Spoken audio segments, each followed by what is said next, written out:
There is a room in the White House that was never built, yet it exists. A room that calls to every president in the dead of night. Those who enter are never seen alive again. And in 2026, one president answered the call.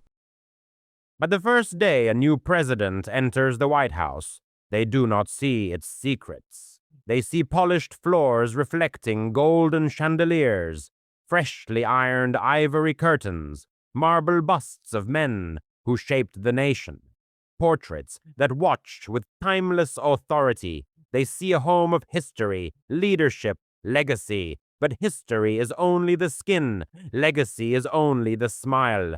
And beneath the smile, something breathes. The White House was built on vision and power, but also on burial and silence. Not all walls are made of stone. Some are made of memories. No one survives long enough to speak aloud. President Jonathan Hale did not know this when he took office. He did not know that the White House chooses its own presidents, keeps its own secrets, and feeds on the living like a patriot feeds on pride. He believed he was elected, but no president is elected. They are chosen. He would learn this in time. Jonathan Hale was loved by millions, a war veteran, a scholar, a leader with steady eyes and calm conviction. When he spoke, people listened. When he smiled, they believed him. He carried himself like a man who had already shaken hands with destiny. On inauguration morning, crowds stretched beyond sight. Flags waved, cameras flashed. His voice echoed across the National Mall as he swore the oath. The world saw hope incarnate, power renewed. That night, he entered the White House for the first time as its master. He believed the building was welcoming him. It was only sizing him up. He toured the East Wing first, dignified halls lined with presidential china, portraits of first ladies whose eyes sparkled with secrets. Jonathan paused at Dolly Madison's picture.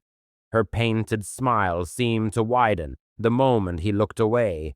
He blamed exhaustion, but the house was already whispering his name. Jonathan continued to the historic bedrooms, suite after suite draped in elegance. He noted details, antique dressers, rare wallpaper, carpets woven for presidents, long buried. Every room felt full, as if invisible guests attended a never-ending party. He glanced back often, certain someone followed him. The hall was always empty, yet never silent in his mind. He shook off the sensation. The house waited. On his third night, Jonathan woke from sleep. He had not heard anything. He simply woke, as if summoned. He sat in darkness, searching for a reason. The digital clock showed 3:03 a.m. His heart felt slow and loud. The air tasted old, like dust recently disturbed. He pushed back the blankets and sat up. Something was watching him. He felt it without proof. He stared into the shadows. The room looked unchanged, elegant and calm. The air did not move. The curtains did not stir. Nothing stood in the doorway, yet the sense of being watched tightened around him like cold cloth. Jonathan rose. He stepped into the hallway. No Secret Service guards were visible. No footsteps echoed. No whispers carried. Only silence. Silence thick as pressure. He walked deeper into the residence, though he wasn't sure why. His feet felt guided, gently, steadily, like gravity had shifted. He reached a corridor he did not remember seeing before.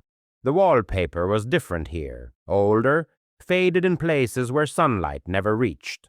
Halfway down the hall, a door waited, ivory white, unmarked, unplaced on any architectural plan he knew.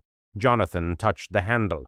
It was cold enough to burn. He pulled his hand away. He returned to his room and slept, though sleep felt like surrender. He told no one. Fourth morning came with ceremony, meetings, applause. The cabinet swore loyalty. The press hailed him as a stabilizer in a fractured nation. Cameras never captured tremors in his fingers, or how his eyes drifted toward the thought of an unmarked door. 3 days passed uneasily. Jonathan avoided the hallway, though the house seemed to nudge his thoughts back toward it when his mind softened. The fourth night, he woke again. 3:03 a.m. He sat up slower this time. He did not question the pull. He followed it. The hallway was darker, as though the household lighting surrendered to something older. The ivory door stood at the end like a tooth in a dead mouth. Jonathan stared at it for a long time. Then he returned to bed. The house was patient.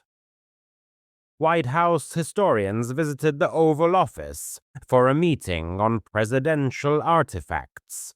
They presented a gift, a portfolio of blueprints, sketches, and construction records from renovations spanning centuries. Jonathan flipped through,